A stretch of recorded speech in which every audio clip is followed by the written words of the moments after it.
Bonsoir à tous. À la une de ce journal, scène d'émeute dans une capitale économique aux allures de ville morte. Douala a été le théâtre d'une violente répression des manifestations pacifiques. Selon le MRC, près de 200 personnes ont été interpellées, d'autres victimes de torture dans plusieurs villes où se sont déroulées ces protestations. À suivre dans ce journal le kaléidoscope de cette situation et la paralysie des activités économiques dans plusieurs villes du Cameroun. Vous suivrez dans ce journal la réaction des leaders politiques. C'est le dossier du 20h.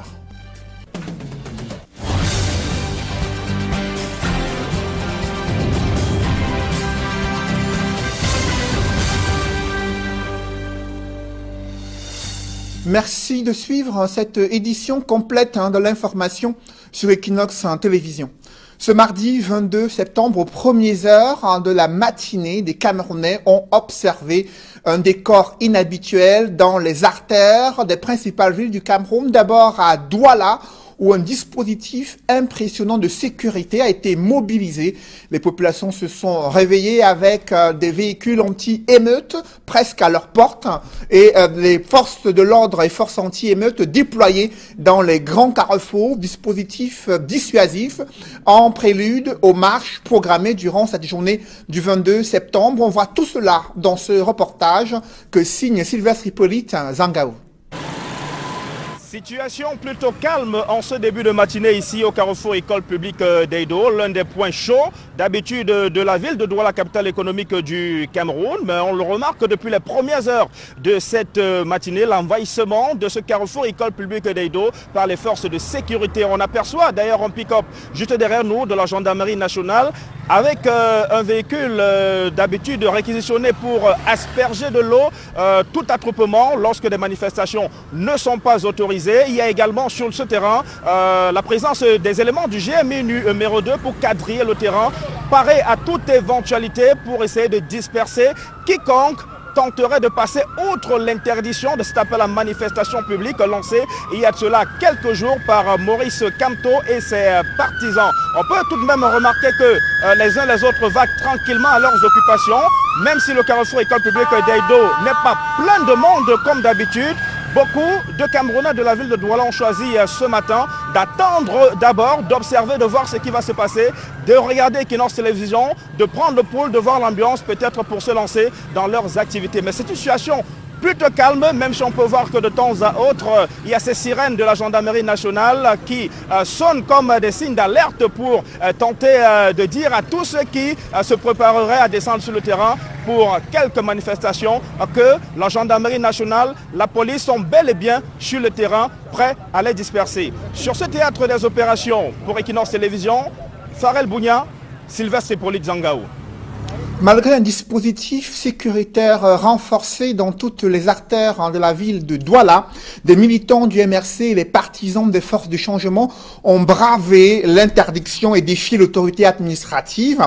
Ils ont marché dans les rues de Douala pour dénoncer la malgouvernance et tenir le chef de l'État pour principal responsable de cette situation.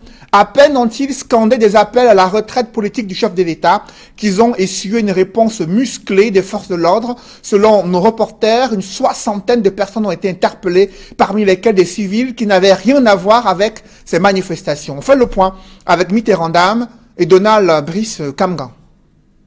9h ce matin du 22 septembre, habituellement bruyant, le carrefour de Côtier affiche un bien curieux visage.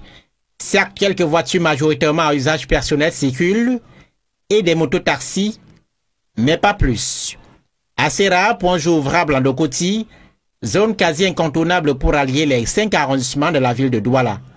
Tout à coup, des voix s'élèvent parmi un groupe de personnes qui s'est discrètement constitué malgré une forte présence policière, logistique au point.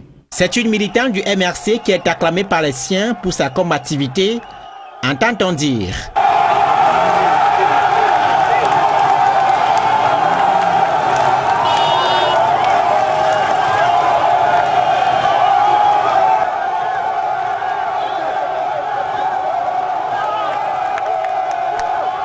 C'est ici le déclenchement de la marche. Les autres rejoignent la file successivement en scandant des messages hostiles au gouvernement.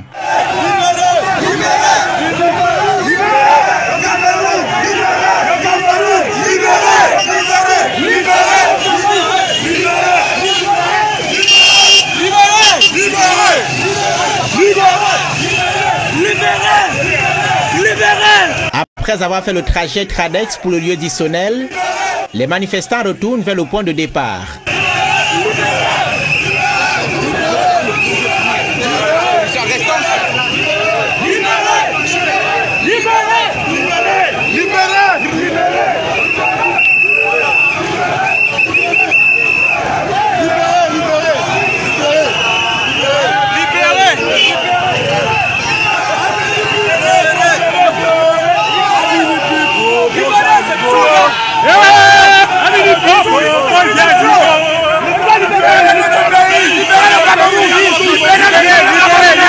Nous voulons que les choses changent dans ce pays.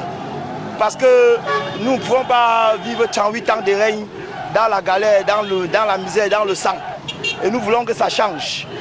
Parce que nous sommes débordés. Dans un premier temps, les forces de maintien de l'ordre ne réagissent pas. Puis, les marcheurs sont dispersés à coups de gaz lacrymogène. C'est la débandade en Dokoti.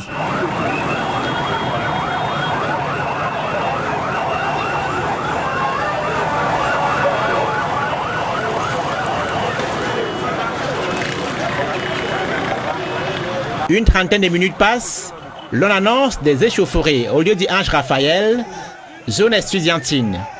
D'autres militants s'y sont retrouvés pour marcher. Le départ est pris au lieu du fin barrière sec, non loin. Les manifestants marchent en direction du lieu dit Grand Moulin.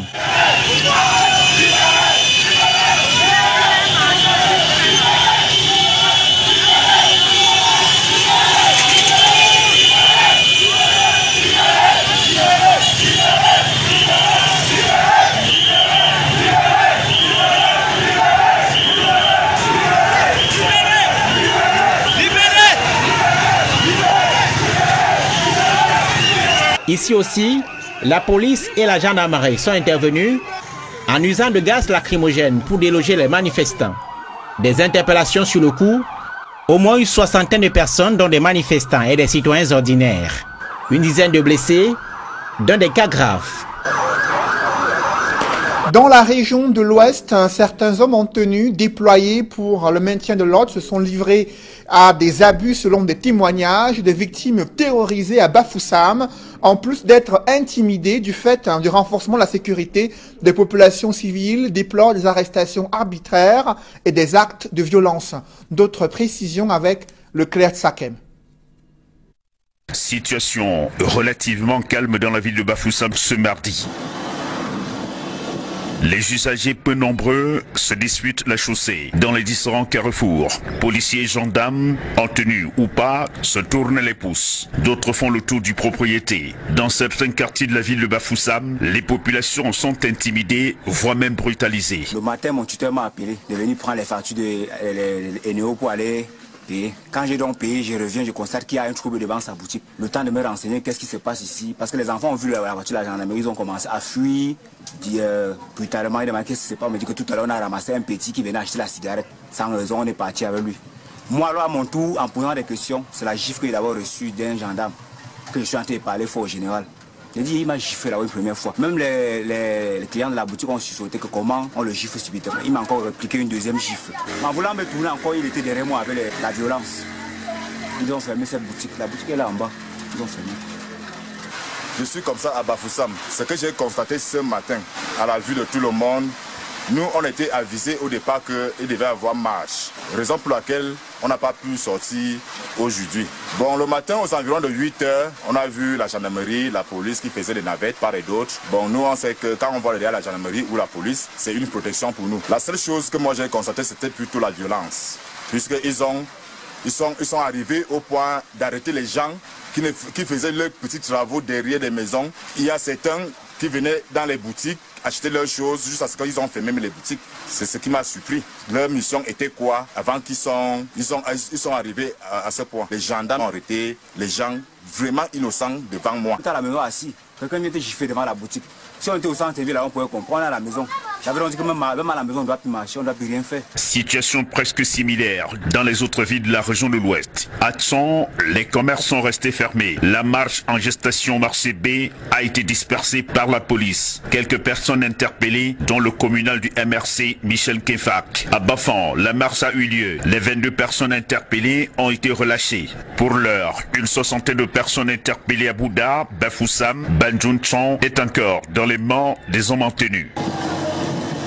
Restons dans la région de l'Ouest où l'utilisation du gaz lacrymogène et des matraques n'ont pas empêché des militants du MRC de se mobiliser pour dénoncer la malgouvernance, pour revendiquer la résolution de la crise dans le nord-ouest et le sud-ouest. Ils ont brandi l'arbre de la paix durant ces manifestations pacifiques. Comme vous le voyez en image, c'est à Bafan, dans le département du Onkam, là où, après l'arrestation de plusieurs manifestants, leurs camarades se sont mobilisés devant les services de la police, de la gendarmerie, afin d'obtenir la libération des leurs. Je vous propose d'écouter l'ambiance sonore qui a prévalu dans la ville de Bafan.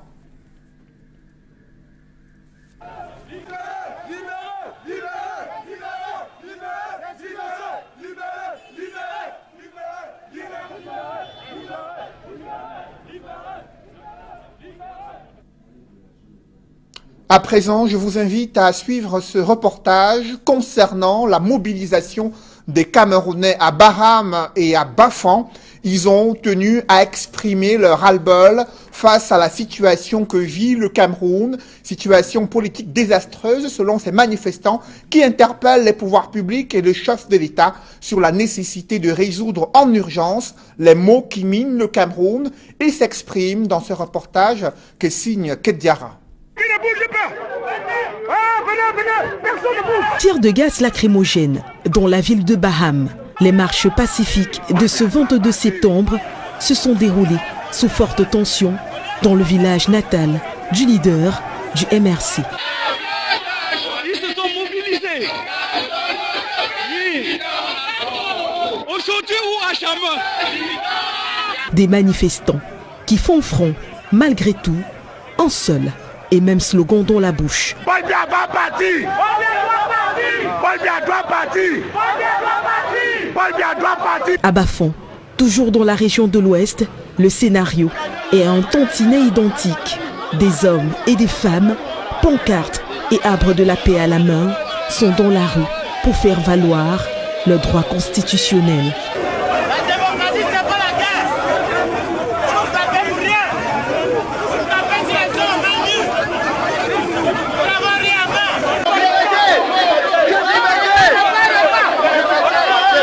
Si au départ, la police les observe d'un air désintéressé, la scène va rapidement tourner au vinaigre. Du gaz lacrymogène est tiré, c'est la grande débandade. Les populations dispersées vont se diriger pour les uns dans leur domicile et pour les autres dans d'autres points chauds de la ville afin de continuer à manifester pour un changement de régime. Dans le département du Mungo, principalement à Loum, les marches n'ont pas eu lieu. Les populations essentiellement sont restées terrées chez elles, pas peur de représailles au regard du dispositif de sécurité. L'autorité administrative indique que les manifestations ne pouvaient pas avoir lieu parce que l'objet portait sur le départ du président de la République. Évocation avec Jacques Mollon, Dalastana et Julienne Berthe-Bissaille. À Loum, dans le Mungo, les populations se réveillent avec une fièvre des marches annoncé par le MRC et ses alliés. À la seule vue du dispositif sécuritaire mobilisé aux quatre coins de la ville, Loum est presque désert. Les habitants casés chez eux. Regardez vous-même, la route est tellement peu compter le nombre de personnes qui me sortent de la route là, même les motos. Parce qu'il y a eu influence par rapport aux militaires, aux gendarmes, policiers. Il y a eu influence. Beaucoup de gens n'ont même pas ouvert. Ils ont eu peur de sortir, même de sorte qu'on peut les faire du mal. La ville est passée sèche parce qu'il y a eu intimidation en ville, chez nous, ici à Loum. Beaucoup, l'armée est sortie. Moi, j'ai été assiégé ici, là, hier, par plus de 25 militaires, gendarmes, policiers. Il est extrêmement difficile de croire et d'accepter que quelqu'un a gagné les élections à 71% et son second immédiat à 10%. Il annonce une marche, on a beaucoup plus peur de lui qui a eu 10%. Ici, l'autorité administrative est ferme. Pas de marche. La manifestation est illégale et n'a donc pas de raison d'être dans la ville de Loum. La déclaration doit être déposée 7 jours francs avant la date de l'événement. Ça n'a pas été respecté. Et deuxièmement, l'objet de la déclaration des responsables du MRC signale que c'est un appel au départ du président Paul Biya du pouvoir. Aucun mécanisme juridique ne le prévoit. La marche de Loum n'a donc pas eu lieu comme le souhaitaient les militants du MRC et alliés. Mais la population s'interroge sur un tel déploiement d'hommes en tenue, armés jusqu'aux dents dans une ville, pourtant en proie à une insécurité inquiétante. Nous souffrons, il n'y a pas à faire, il n'y a pas de boulot. Cette marche est à sa place parce qu'il fallait le mécontentement pour dire au gouvernement que ça ne va pas. Si on pouvait mettre ces militaires en marche là, par rapport à la sécurité pour nous, c'est que la population sera en haut. C'est ce que nous on a besoin pour nous, nous les Camerounais, nous on a besoin de ça. Surtout les hommes, ces hommes en tenue là, jusqu'à la fin. Mais il ne faudrait pas, comme on a dit, la marche du 22, ils arrêtent. Donc, il faut qu'ils soient dehors jusqu'à la fin. Le 22 septembre tant attendu est arrivé, mais la ville de Loum l'a vécu à sa manière, plus ou moins loin des mouvements qui ont fait bouger les villes de Douala et Yaoundé. Et justement, dans la cité capitale, des journalistes reporters ont été arrêtés, parmi lesquels Lidovine Duo, reporter à la Nouvelle Expression, et Rodrigue Ngassi, reporter d'images au groupe Equinox Télévision. Et ce groupe de médias Equinox Télévision qui dénonce des arrestations arbitraires et des tortures perpétrées sur des journalistes qui ne faisaient que leur travail dans la cité capitale. Des images insoutenables d'arrestations arbitraires de journalistes, reporters d'images et journalistes de la presse écrite qui s'étaient mobilisés pour la couverture de cette journée du 22 septembre 2020. Comment expliquer une telle attitude des forces de l'ordre face aux journalistes camerounais? Il manque de réponse avec Gizogo. Face aux manifestants qui avaient répondu à l'appel de Maurice Kamto à Yaoundé à descendre dans la rue, la police a répliqué avec violence. A étudié à quelques encablures du domicile du leader du MRC, situé au quartier Santa Barbara, tout comme à la poste centrale, les forces de l'ordre ont mis manifestants et journalistes dans le même panier en procédant à plus d'une trentaine d'arrestations. Ainsi, comme l'attestent ces images, le caméraman d'Equinox Télévision, Rodrigue Ngassi, est victime d'une interpellation musclée.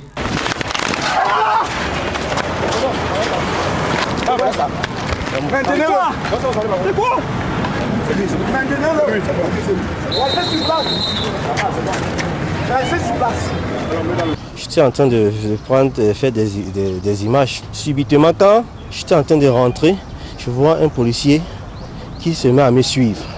Il m'attrape et il me roule au sol. De là, ses collègues sont arrivés, il a botté ma caméra. Ses collègues sont arrivés, il m'a mis la main au dos et l'autre a mis le pied sur mon cou.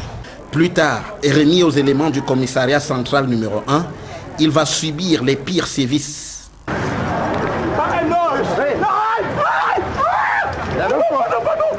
Lève-toi.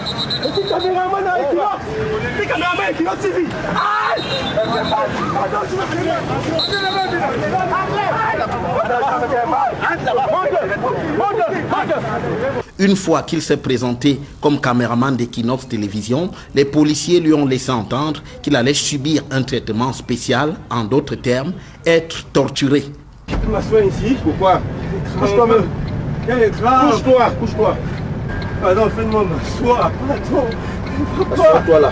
Je ne veux pas. Assois-toi là. Assois-toi là. Tu es encore avec nous. Tu es au Cameroun. Il faut qu'on sache que je suis. Tu es au Cameroun. Tu es au Cameroun, monsieur. Si on t'amène quelque part, on va dire que tu as tête, tu vas appeler. Tu vas appeler. Victime d'un malaise, Rodrigue Ngassi a été conduit à l'hôpital, comme on le voit sur ces images. La consultation.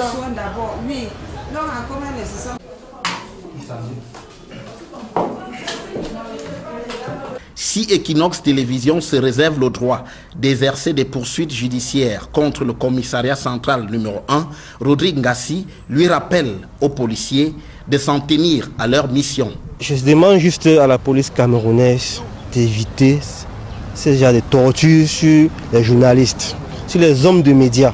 Vous êtes sortis pour faire un travail. Nous aussi, nous sommes dehors pour faire le même travail que vous.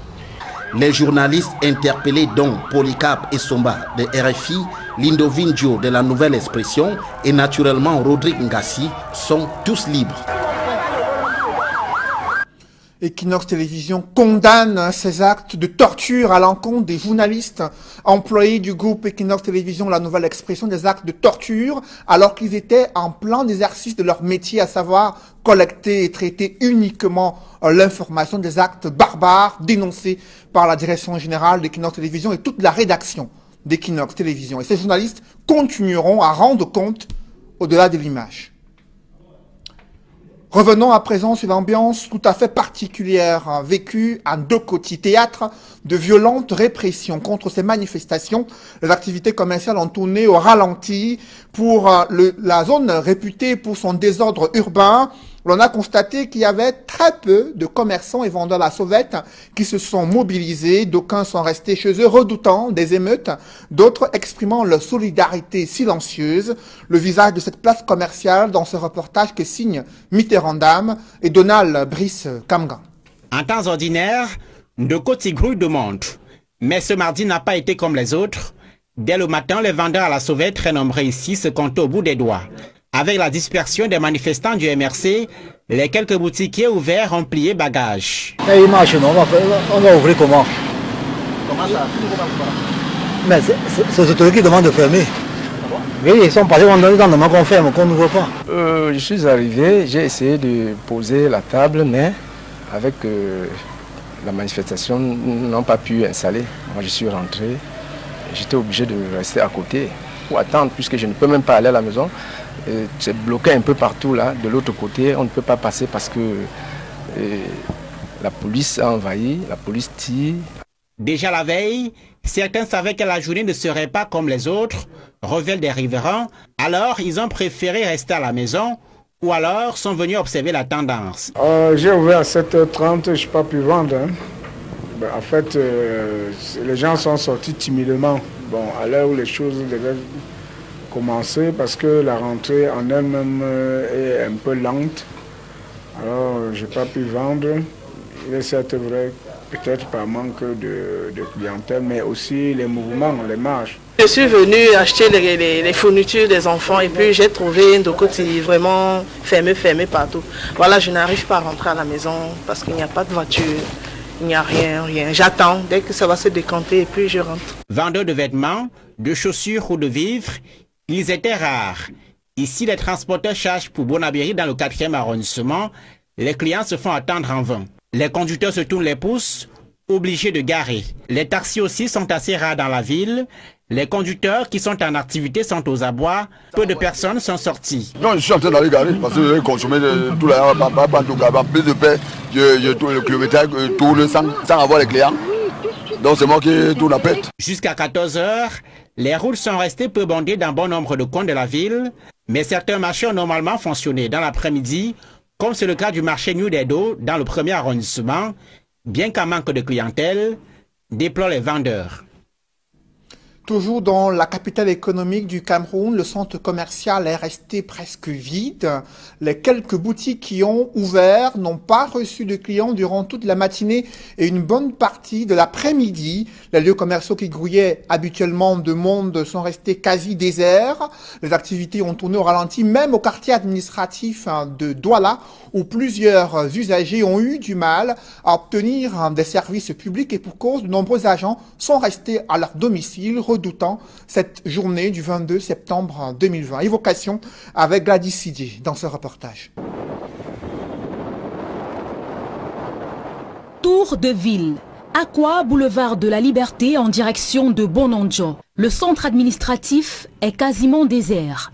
Au niveau de la poste centrale, quelques usagers vont et viennent. À quelques mètres de là, au lieu dit ancien 3e, où des ventes, réparations de téléphones et accessoires sont effectuées, toutes les activités sont au point mort. Douala, capitale économique, a été paralysée ce 22 septembre 2020.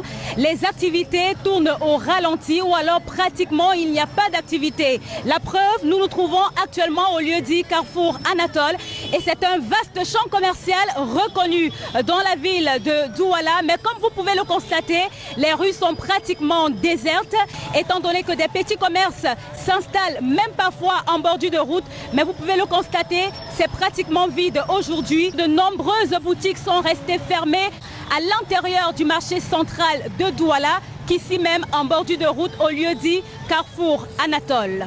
Que ce soit au camp Yabassi, au centre commercial chinois, on a du mal à croire qu'on est à Douala et qui plus est, un mardi. Nous sommes à Akwa, le centre des affaires dans la ville de Douala. Toutes les boutiques sont restées fermées ce mardi 22 septembre. Nous sommes ici à Mbopi. Mbopi, c'est l'un des grands marchés de l'Afrique centrale. Et habituellement, il n'y a pas moyen de poser un pied après l'autre. Les usagers à Mbopi d'ordinaire se marchent presque dessus. Pourtant, aujourd'hui, la situation est tout autre. C'est un boulevard pratiquement qui s'ouvre aux automobilistes. La circulation, elle est fluide. Nous sommes à 1 heure de pointe dans la ville de Douala. On pourrait organiser une compétition ici en Mbopi de marathon par exemple, qu'il n'y aurait pas d'embouteillage. Les boutiques sont fermées, même pas les petits commerçants qui sont habituellement en bordure de route non installés aujourd'hui. On aurait pu croire qu'on est un dimanche, mais non, nous sommes bien le mardi 22 septembre et nous sommes à Mbopi. On a fait le tour et nous sommes à présent au lieu-dit rue de la Brocante. Habituellement, les commerçants installent les produits venant d'Europe, soit des frigos, des matelas et parfois même des voitures dans cette rue. Mais aujourd'hui, comme vous pouvez le constater, eh bien, la rue elle est déserte. Les véhicules circulent, mais les activités commerciales sont paralysées au quartier des affaires à Akwa, dans la ville de Douala. C'est-à-dire que Douala, capitale économique ce 22 septembre, n'aura pas connu son ambiance des grands jours. Pour Equinox Télévision, nous sommes Eric Ouattat, Dani Warenzede, Libero Njomo et Gladys Sidji. Au terme de cette journée du 22 septembre 2020, le député Jean-Michel Nitieux constate que le peuple du changement vient une fois de plus de marquer un point important dans la lutte pour la liberté et le changement au Cameroun, malgré le déploiement des moyens colossaux qui ont transformé les principales villes du pays en état de siège. Ces manifestations sont un succès pour les forces progressistes et une défaite cinglante infligée aux conservateurs qui se recrutent même en dehors de l'appareil gouvernant. Selon le député SDF, les Camerounais sont sortis pour manifester leur ras-le-bol. C'est une victoire psychologique contre le régime Biya. Le député pense que la solution du Cameroun passera par la constitution d'un large front de lutte pour mettre de la pression sur les forces conservatrices et dictatoriales qui ont verrouillé les mécanismes de changement du système au sommet de l'État. Ainsi s'est exprimé le député SDF Jean-Michel Nitieux dans un communiqué rendu public sur sa page Facebook. Un public reportage dans ce journal, le Parc national de matériel de génie civil met à la disposition des populations et des municipalités principalement une technique innovante de construction des ouvrages d'assainissement. Il s'agit des buses en béton armé dont le coût et la durabilité défient toute la concurrence. Des précisions dans ce reportage. C'est une révolution que vient d'opérer le Parc national de matériel de génie civil avec la mise à la disposition du public et principalement les municipalités des ouvrages d'assainissement routier en béton armé. Les communes urbaines ou les communes rurales ont un défi majeur, celui d'entretenir leur voirie quand on est en ville ou de rendre praticable à chaque instant la traversée de nos routes communales et régionales et même nationales. Parce qu'avant que l'État n'arrive, il faut bien que le maire soit sur le terrain. Et l'un des points les plus faibles, c'est la gestion de la traversée des rivières, des points bas. Et là, le MatGénie vient de nous sortir une innovation majeure, celle de porter à notre attention les buses en béton armé. Je peux vous assurer que la praticabilité immédiate, le coût réduit et la facilité de pose fait en sorte que toutes les collectivités de la région du centre trouvent en cette nouvelle approche technique une solution innovante pour la gestion de nos routes. C'est une aubaine pour les municipalités qui voient chaque jour leurs ouvrages d'assainissement routier s'effondrer sans toujours avoir à leur portée une solution à la fois adaptée, efficace et économique. Ce que nous proposons, c'est des ouvrages d'assainissement qui sont faits en tuyaux de béton armé construits d'un seul tenant. Parce que les ouvrages en béton armé, les tuyaux en béton armé, ça existe. Des bus en béton armé, ça existe. Mais c'est construit en éléments de 2 mètres, de 3 mètres ou de 1 mètre qu'il faut ensuite assembler. Et cette façon de faire a des limites, surtout lorsqu'on veut faire une intervention sur une route qui est ouverte à la circulation. Eh bien, si vous devez construire avec les méthodes habituelles, vous devez interrompre la circulation sur cet axe, c'est-à-dire dévier la circulation. Vous devez ensuite dévier le cours d'eau, ça fait une double déviation et ça coûte ce que ça coûte. La présentation de cette trouvaille a fait courir du beau monde au siège du Matgeni. Cette entreprise s'est investie dans la recherche d'une solution technique rapide, facile à mettre en œuvre et surtout peu coûteuse. L'ouvrage que nous proposons coûte pratiquement la moitié du prix d'un dallo. Là où vous avez un dallo qui coûte 1 100 000, ça c'est le prix des marchés au Mintepe. Avec l'ouvrage que nous proposons, vous êtes à 600 650 000 pour un service équivalent. Et en plus de cette économie sur l'ouvrage lui-même, vous économisez sur la déviation de la circulation, vous économisez sur la déviation du cours d'eau. Donc c'est quelque chose de bénéfique et les mairies devraient se saisir de cette opportunité pour qu'on ne mette plus de bus en acier sur nos axes routiers. Parce qu'il faut venir les remplacer 5 ans après, 10 ans après. Le Matgeni ne doute pas de sa capacité à satisfaire les demandes, quelles qu'elles soient, si tant est que les mairies, qui constituent la principale cible, se montrent intéressées. Parce qu'ils sont plus durables, moins coûteux et faciles à mettre en œuvre. Les tuyaux en béton armé sont ce qu'il y a de mieux. C'est ce dont nos communes, dont les moyens sont limités, ont besoin pour les travaux d'assainissement routier. Mesdames, messieurs, c'est la fin de ce journal. Merci de l'avoir suivi. Juste après cette édition de 20h, retrouvez Serge Alain Autou et ses invités pour le débrief du journal sur le plateau d'Equinox Soir. Serge Alain. Ils ont choisi de rendre compte au-delà de l'image de cette journée du 22 septembre 2020. C'est Lindovinjo et Rodringassi, mais c'était sans compter sur certains éléments des forces de maintien de l'ordre, qui ont réagi avec une barbarie inacceptable.